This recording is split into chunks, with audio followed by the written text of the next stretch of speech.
Welcome to Live the Call, our monthly call where we feature people who have listened to their spirit's call and who are doing the work and creating impact in the world.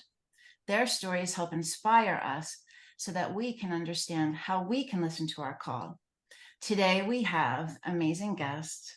Her name is Amy Edelstein, and she's an author, educator, and nonprofit leader.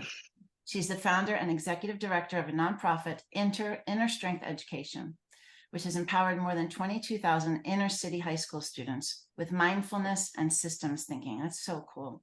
So without further ado, I'm going to welcome Amy. Amy, we're so happy that you're here today.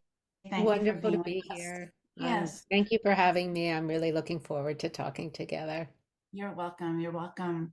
So you and I met and we were talking. You have such an amazing story. I want to inspire our community members and everyone who's watching on the replay and on YouTube eventually.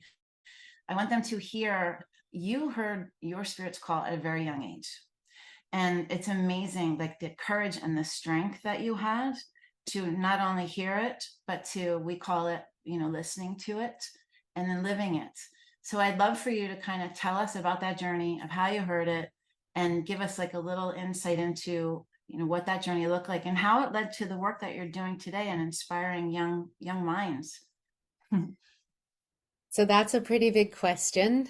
Yeah, it is. And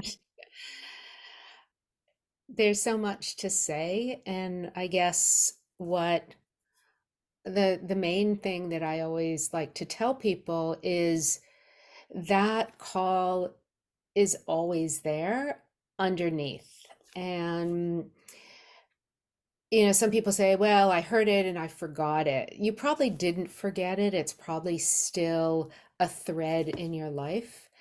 And really recognizing that, honoring that, and allowing yourself to have no regrets about wherever Mm, your path goes is so it's so very important because we don't know all the factors that have gone yeah. into our momentum in this lifetime. We don't know all the choices and all the opportunities they lead. So I just wanted to preface so that people don't feel distant because of my where my path took me. I definitely started thinking about interesting questions about infinity and purpose and the connectivity of life when I was very young. My dad was a particle physicist, and when I was about 4, he used to ask me questions like, if you look up at the stars, where do the stars end? And then I would give an answer and he'd say, okay, after the stars end, then what happens? And I would get very frustrated because a 4-year-old mind didn't really know what to do with that. Or he did experiments.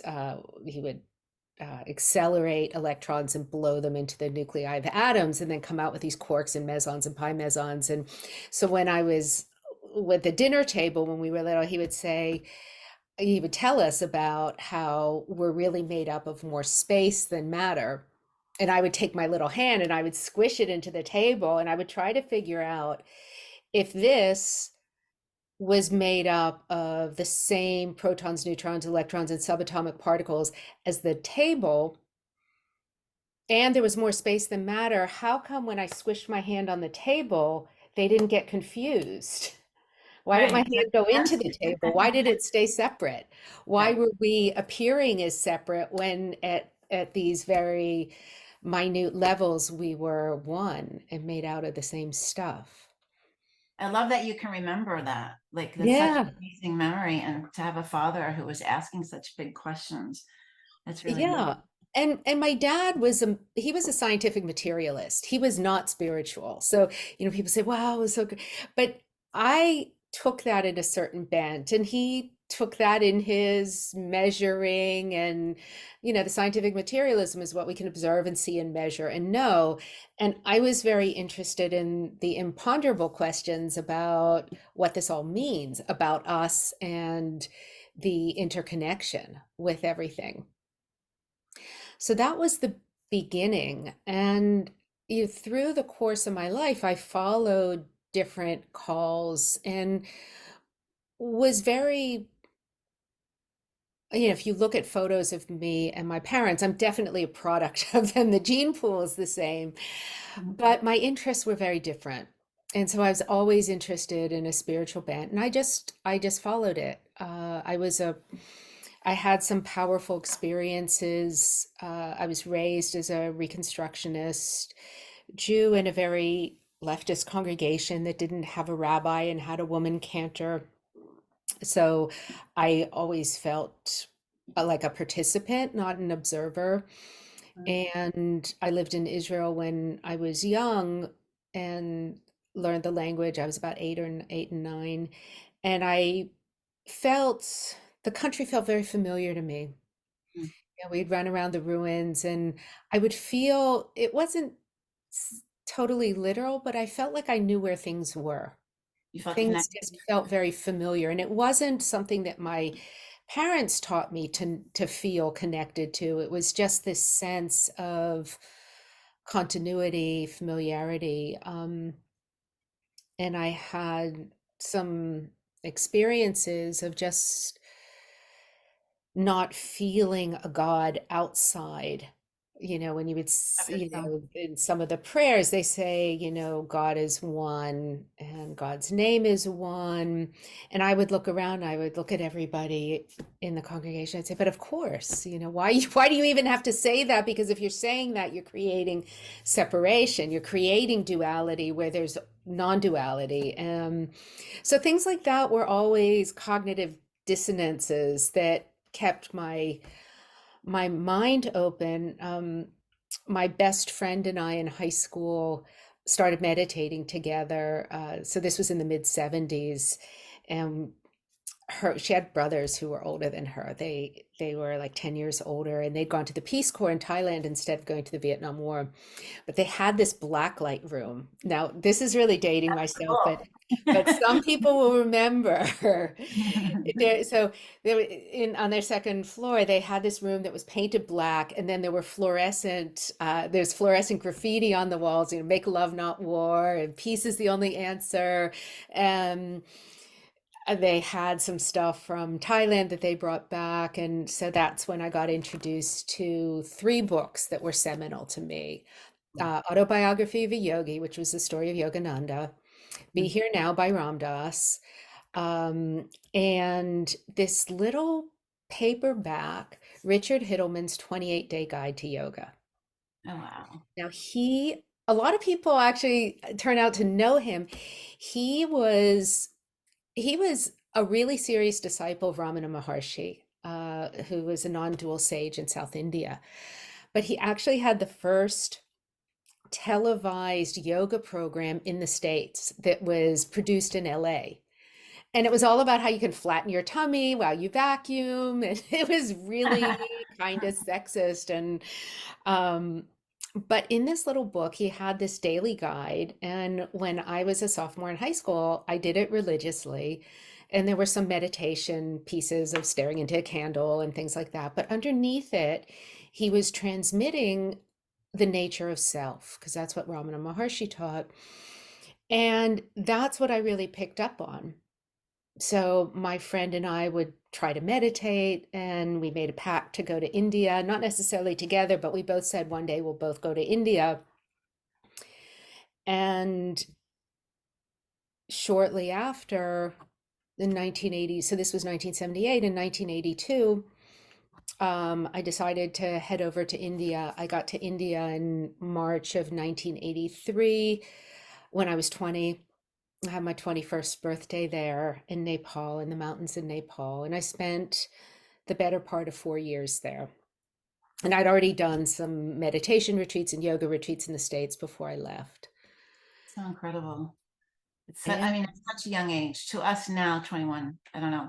But maybe back then, no, because you had so many experiences and you were ready at that age. Like you have been yeah. almost for that flight. So, and the other, I think, and this will resonate with some of your community too. Part of my feeling. So I was very much a product of the 70s and the second wave of feminism. And I really felt that I was going to insist that there was no limitation on being a woman. Mm. And this was a time when girls were still supposed to be a certain way and boys were supposed to be a certain way. And there were certain things that boys could do and that women didn't do. And I just didn't accept that. So when I was in India, I traveled on my own. I went on my own. I spent 12 months walking in the Himalayan mountains on my own. Um, Incredible. this was before the cell phones, before GPS was invented. I had this big Indian Army map that folded up in paper with like concentric circles showing the elevations of mountains and little dotted lines for footpaths. And most of the places where I went, there weren't roads. And I also I spent about a year living in Dharamsala studying Tibetan Buddhism with some of the great masters there. It was before His Holiness had won the Nobel Peace Prize, so he was very accessible. He was often leading retreat, like 10-day teachings, and we would all the Westerners would be in one section around the translator. And I also spent a lot of time in Rishikesh at the Divine Life Society with Swami Chidananda, Swami Krishnananda, very Shivananda Yoga Center. They have a fairly well-known yoga place in the Bahamas. Shivananda had like 10 or 12 really amazing disciples, most of whom are no longer living now. But I got to study with some of the greats who were in their late 70s at the time. So I was there in the 80s, and I always felt like the real explorers got there in the 60s and 70s. Everyone I met was 15 years older than me, and I just felt like I missed it. I'm too late. It's already been westernized. And, I just have to, the great masters, most of them are dying. So I just have to do the best I can. Every generation feels like the generation Yes. before really had it. But I just did everything I could to meet the teachers who I heard about, who were the most inspiring, who had the most to transmit, who were expressions of an awakened heart and profound consciousness. And I'd practice all the time. I listened to cassette tapes when I could find them, and I'd study texts and take notes. And that was all I wanted to do. And that's also what I did when I left India finally in 1986. I was a founding member of a retreat center where I lived for 27 years. So this is until I moved to Philadelphia and founded the youth program. This is literally what I did with my life. Entire life. Yeah. What Yeah. was one of your, you were absorbing everything, experiencing everything, learning everything. You were alongside of all these amazing people who, you were just soaking up everything. What was like one amazing takeaway? Is there a memory or something that you have where it just knocked your socks off and you'll never forget it for the rest of your This life? is a really fun one. I don't often tell this story, but I was just thinking about in Rishikesh. So Rishikesh is at the foothills of the Himalayas on the banks of the Ganges River. It's where the Beatles hung out with the Maharishi. It's gorgeous. I mean, it's just drop dead beautiful. The mountains are like purple in the morning before the sun comes over them, and Gosh, people are chanting all the time. Excuse me. sounds like Mecca. And Absolutely.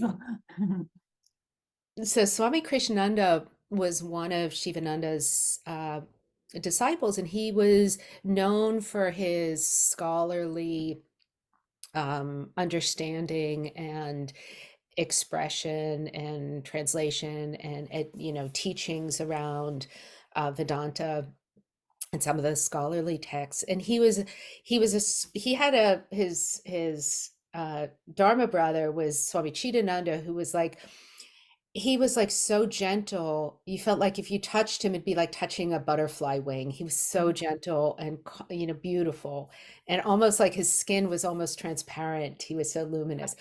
So like Krishnanda was kind of small, kind of rough, kind of, you know, impatient, and he did all the business stuff of the ashram. So he would be teaching about Vedanta, and then people would come and have him sign authorizations for paying the construction workers and the kitchen people.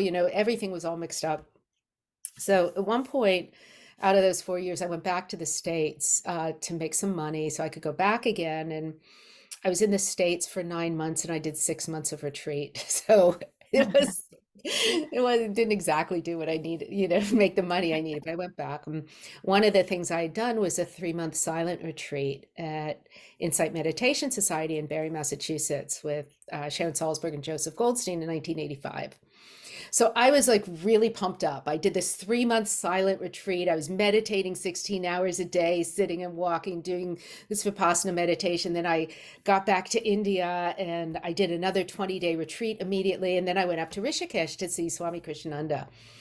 And I was 22 or 23, so I was really very confident, in the way that only young, 22 or 23 who haven't been tempered by life yet, Right, right. I was like telling him, I just did this and this and that and the other.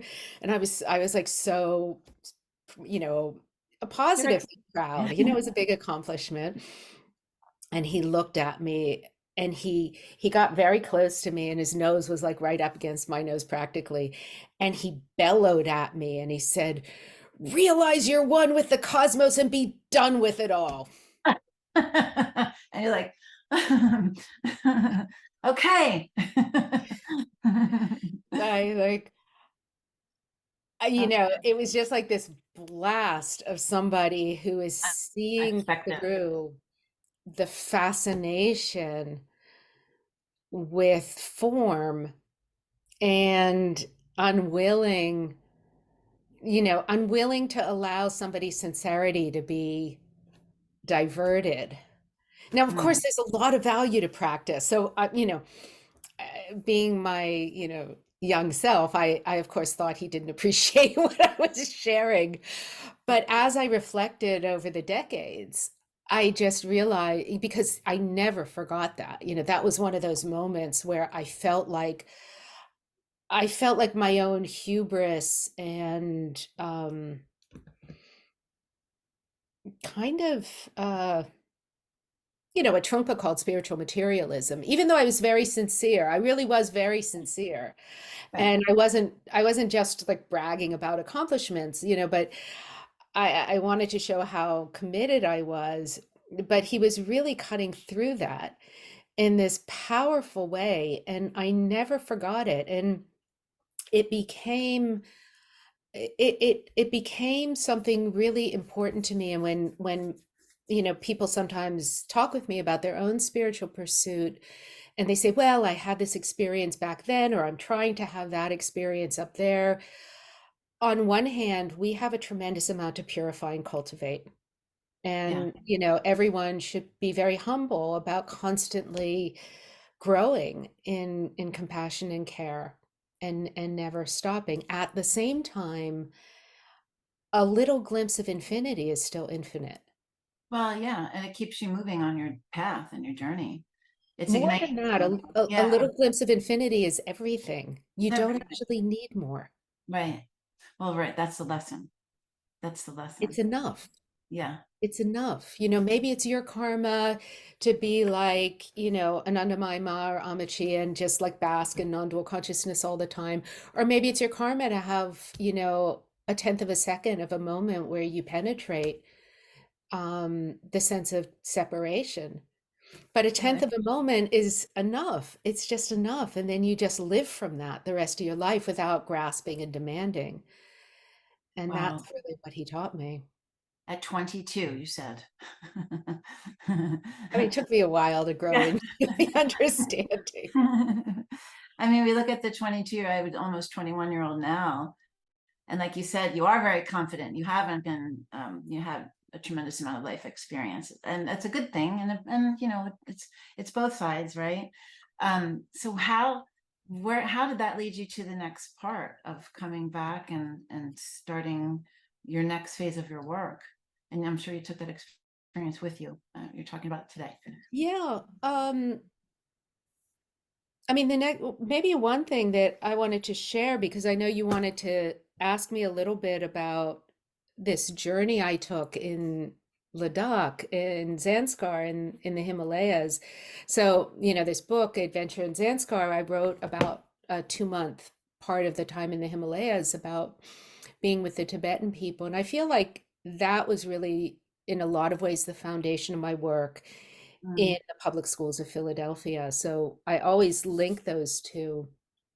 When I went to Zanskar, it's the oldest Buddhist valley in the world, and it's also one of the highest inhabited valleys in the world. It's the base of the valleys at 3,000 meters, and then it's ringed by snow mountains and monasteries. And in 1983, when I was there, it had only been open to casual travelers for about 7 years. People had come and gone, but it had been protected because of its geopolitical location. It's part of the Tibetan Plateau, so it's right next to China. It belongs to India. It's got Kashmir, Pakistan, Afghanistan, and Tajikistan on the other side. So it's just like really in the middle of a lot of, conflicting factions. And when I was there, there were no roads through it. So was very much the same as it had been for 900 years or That's more. And the people really lived by the Buddhist precepts. It wasn't something they did study, and every family sent at least one child to the monastery, but it was the way of life. And I was so indelibly touched by their compassion and their love and their joy and their freedom.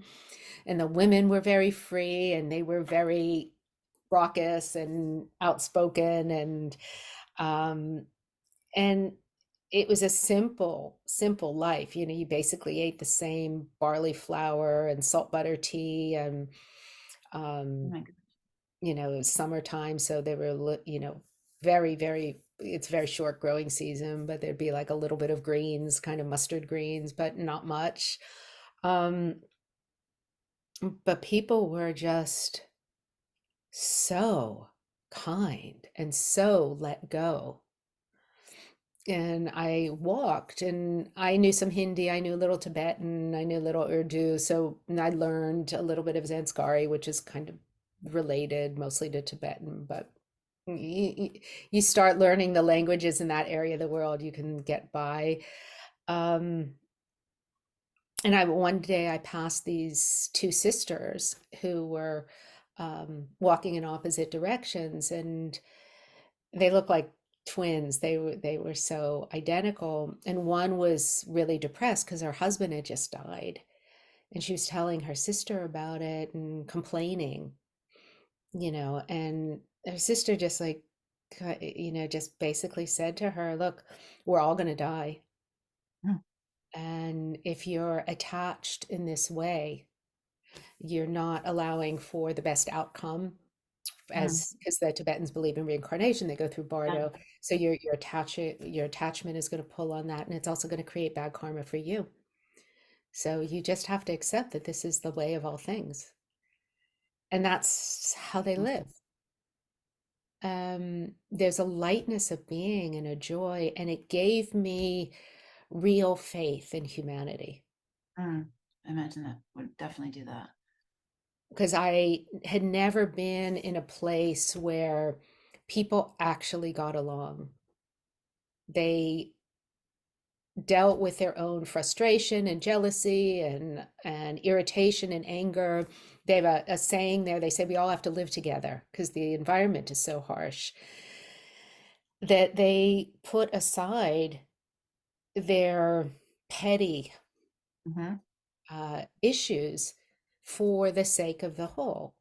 Hmm. And they recognize that, because of the strong Buddhist teachings about the law of cause and effect, that if they are greedy and self-centered and jealous and undermining and conniving, it's gonna create bad karma for them anyway, and it's gonna upset the balance. And so it was an experience of village after village of positivity.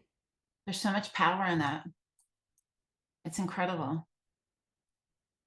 Someone was talking about that yesterday on a podcast. Like, imagine that was like a strange realization to me because you experience it all the time, just here in the States, gathering, whatever faith you are, everyone's believing the same thing, has a common interest.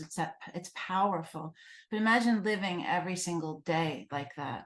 not just an hour a week. It's just it's Yeah, everyone feeling that in the same way. There's yeah, strength in that. yeah. And it gives so much faith, because you know that it should be possible, but you've never seen it. And then when you Yes. actually see it, nobody can take that away from you.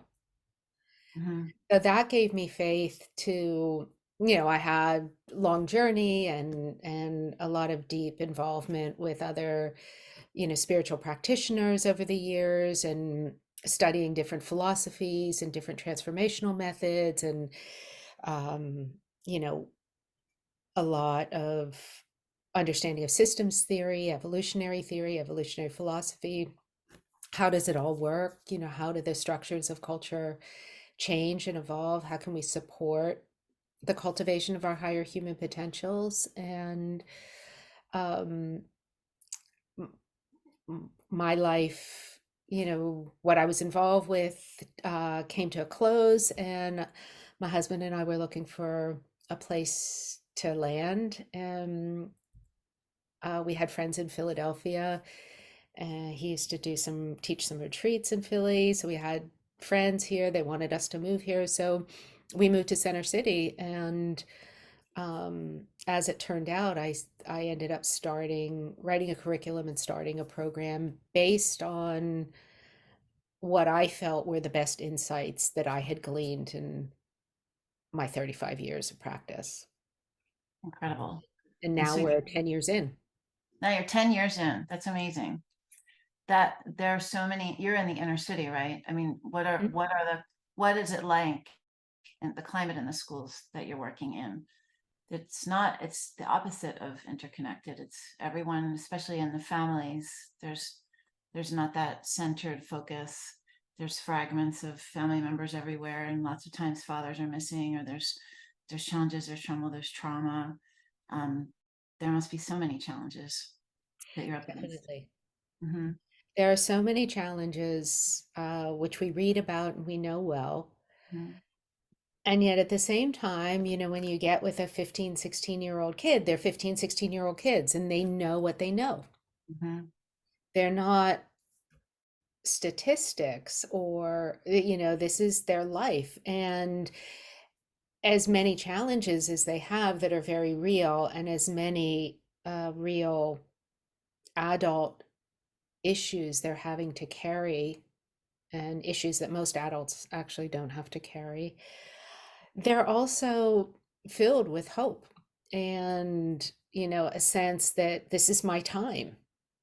That's what a teenager feels, just like I felt in the 70s.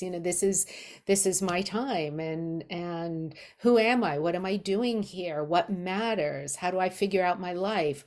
Who do I trust? Who can I talk to? Who knows anything? Is there anyone out there who has some wisdom to share, or do I have to just figure it all out? All those same questions are in their minds. And I feel so urgent that we must empower the creative potential of youth.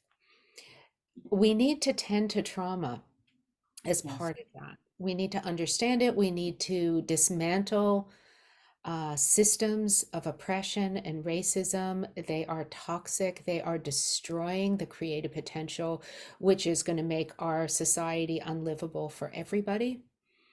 It's really, it's quite extreme. It's quite inhumane, really. So that all needs to be done. I agree with all of that. And I feel urgent about that. But I feel even more urgent that helping students access their own inherent goodness, and feeling that, getting a glimpse of that sense of the heart and the fabric of life that is inherently positive, That's the that glimpse. is untouched by the very real hurts and harms of the world, is what's going to enable them to have the ability to rise up above, or to get the help they need, and to get the healing that they need. Um, and I feel that that gives them the X factor, because that sense of goodness means that Yes. you can really, you can do the impossible. Yeah, you can tap into that potential. Yeah. Was it hard for you to permeate the school systems? Were they open to that? Like how did that happen? Is it- I had a pretty well designed curriculum. I did, I had a university partner doing uh, research. We had IRB approval.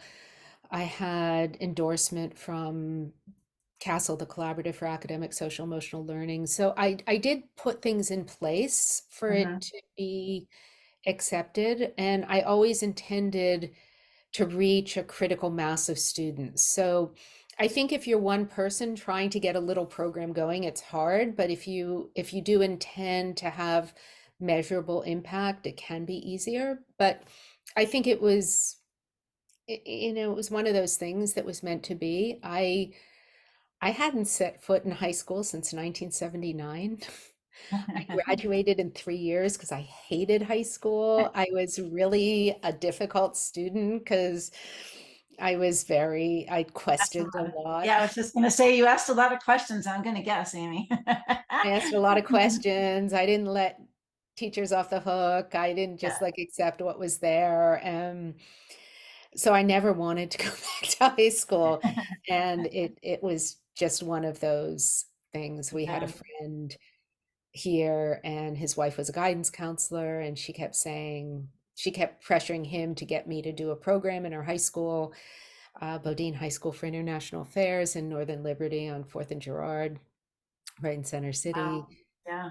Um, and the principal was a meditator. Her husband had experienced a real difficult situation, I think a death of a child, and it was meditation that helped him. So she was a real believer, and she was really, so I had a counselor and a principal who were really supportive, and I had a blast with them. Yeah. They were great. That was the perfect space for you. Because 10 years ago, I know people who were trying to do yoga and meditation in the school system, but mindfulness wasn't a word that you heard as much as you hear now.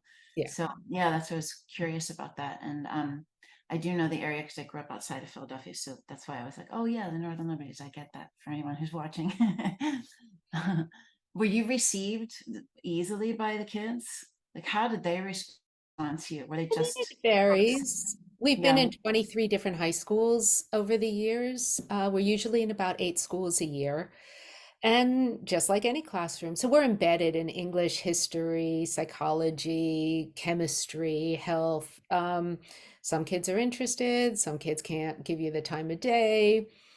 Some kids have too much trauma and it's not good for them. And so my instructors are all well trained to recognize that and to be very sensitive. So the mhm, students have to pay attention and participate in the discussions, but they don't have to do the practices.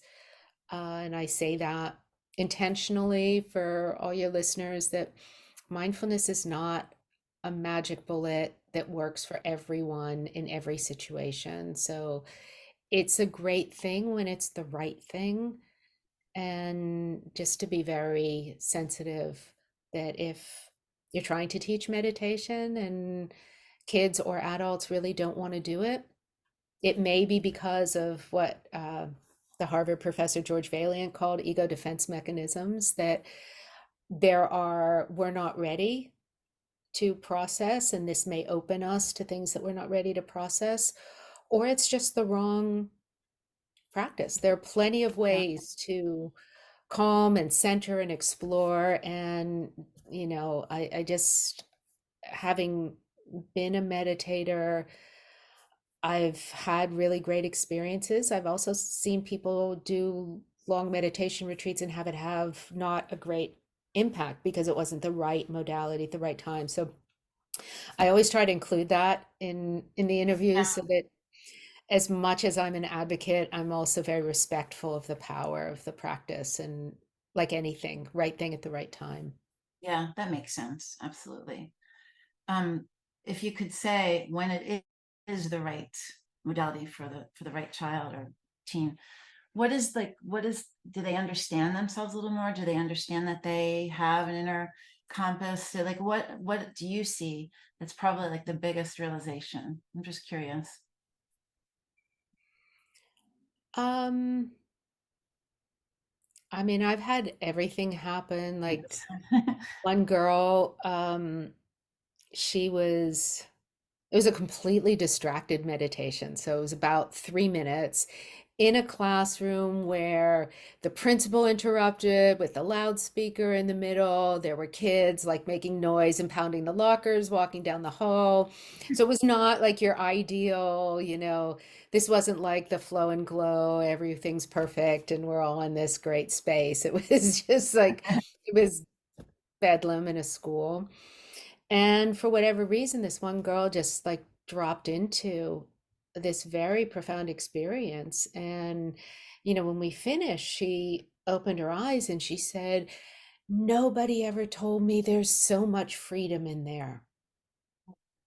There you go. Wow. They don't know. Yeah. No. Nobody ever told me. And she was kind of like angry, and nobody ever told me. Yeah. I But it can was a very no, but and I don't talk about awakening. I don't talk about inner freedom. I don't, we're talking about awareness. We're talking about kindness. We're talking about secular ethics. It was her own experience imagine. of that sense of prior to all that happened. So it can happen. Yeah, that's that moment that can change someone's complete path in life. A tool that they'll want to, like we talk about, they want to just move forward now and learn more, utilize that more, and what comes after that, if that's what's right for them, right? And I've That's had amazing. students find their way with eating disorders that they've confided. I've had students find their way with anxiety, self-doubt, shifting the negative voice in the head, shifting the negative self-talk, developing a stronger sense of self so they could resist negative peer pressure. But I've had a lot of kids who've had firsthand experience with gun violence, Yes, and that's just really, really tough. it's really Um, so mostly, I think what this allows them to do is recognize from a safe distance that they need more help to process.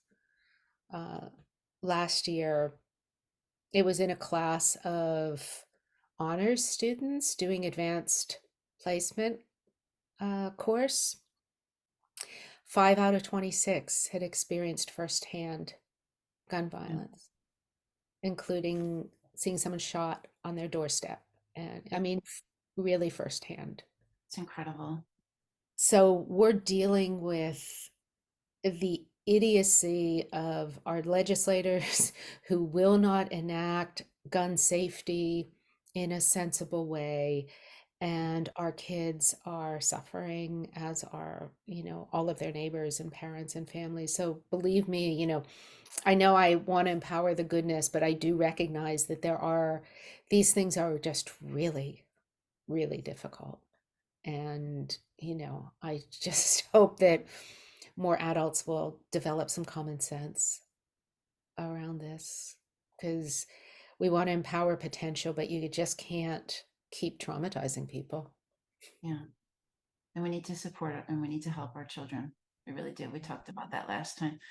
Our last guest on last month's Live the Call, she did sort of kind of what you're doing, but with young children. And she did it through storytelling and imagination and helping them find their power and communicate with their parents, all kinds of different children. So I'm a huge advocate of our children are suffering and all different walks of life. They're not being taught how to use their inner guides. They're being distracted. They're confused and disempowered. And I just think the work you're doing is amazing. And Yeah. I love hearing your story. I know everyone's going to really enjoy your story, Amy. Yeah. Um, you kind of put your book up a little bit. We didn't see the whole thing, but I want you to talk about any books that you have that are coming out, or any programs or anything you want to Um, tell our members about, or anyone that's going to find you on YouTube.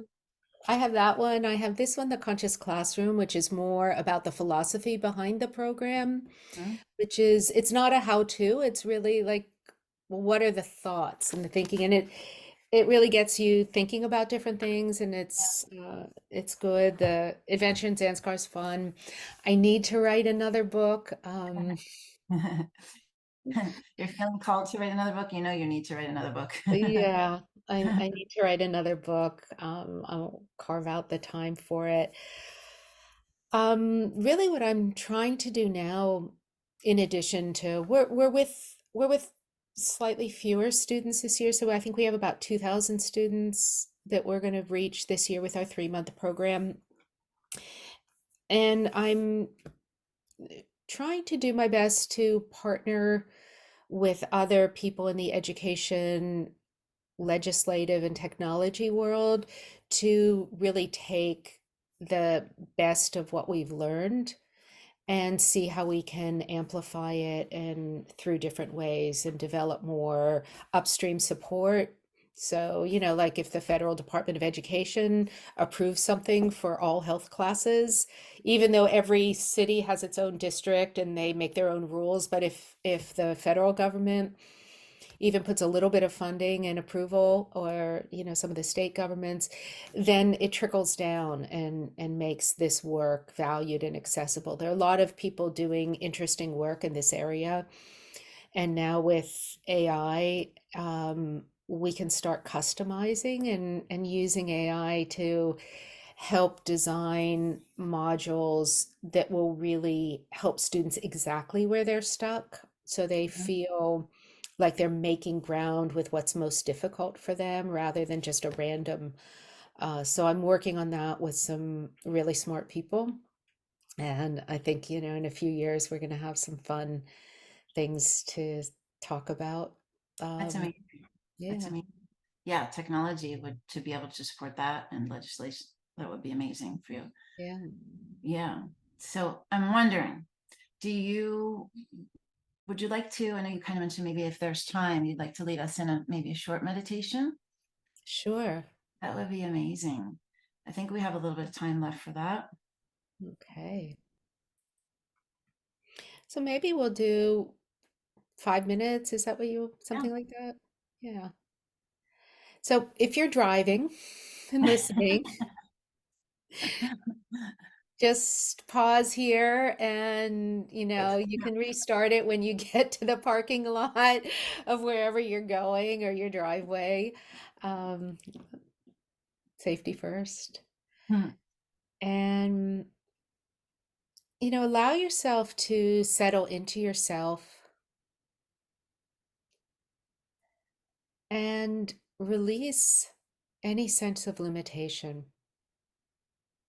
So even if you feel limitation around what this meditation is going to be, release any sense of being limited by your sense of limitation. It's okay. It doesn't matter. For the few moments that we're going to rest in stillness together, whatever your thoughts and feelings, the momentum you're carrying, your good ideas, your mundane realities, your to-do lists, it's all okay. And allow all your thoughts and feelings to ever so subtly just slip into the background.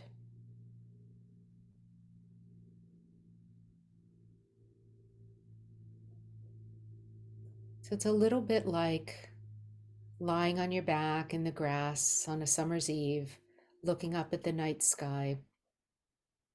And usually we're fascinated by the different colored stars, the brighter planets, the meteors, the satellites.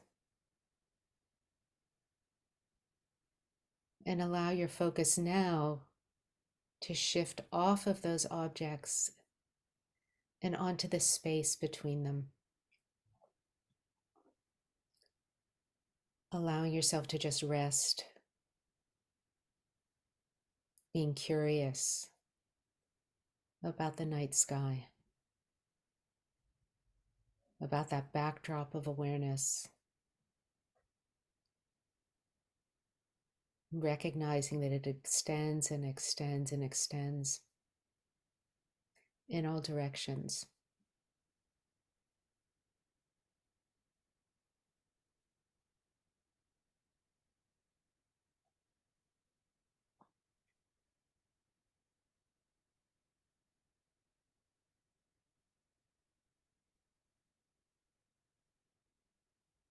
Recognizing that field of awareness or consciousness is large enough to contain everything.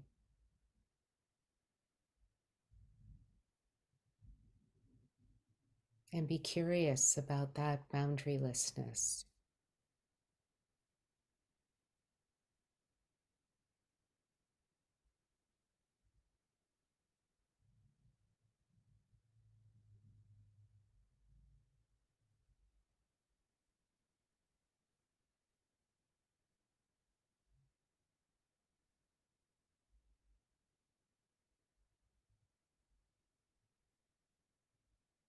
As you focus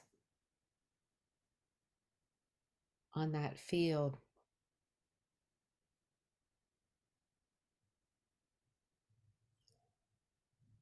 notice if your heart lightens a little bit.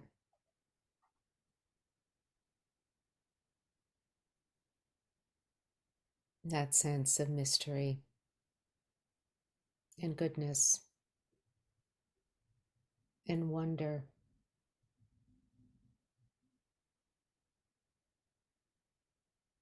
And let yourself be easy about everything else. Even if the voice in your head is still loud, just allow it to be. And keep your attention shifted to that space between.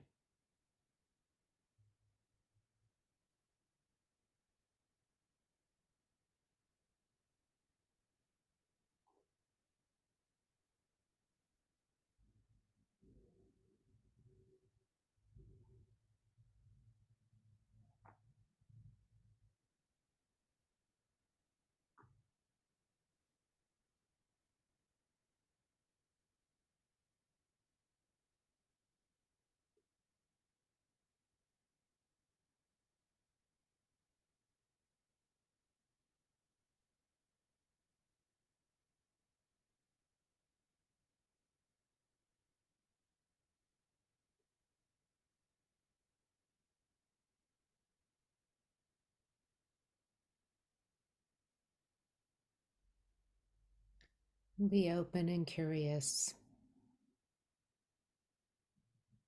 allowing emotion or thought to arise and pass away, releasing any conclusions.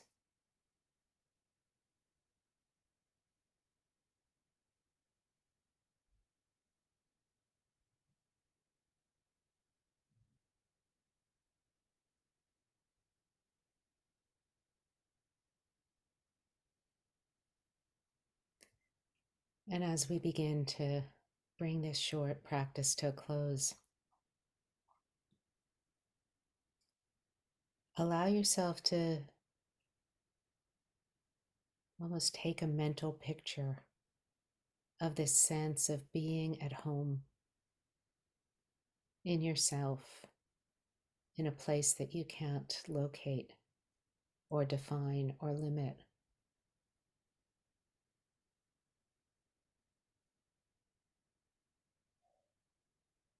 And let's dedicate any fruits of our practice to peace and harmony of all beings, and to wisdom and illumination throughout the cosmos.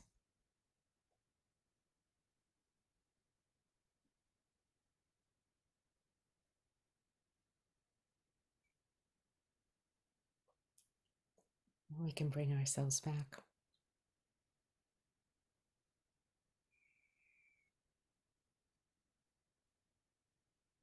That was great. That was amazing. to be able to see through the stars and then out into everything and connect with it was amazing. I felt like I was floating out there. How about you guys? Thank you, Amy. You can unmute now. We got a thumbs up from Tim. Yay. It was very good. It was very good. It was beautiful. Thank you, Amy. Hey, welcome.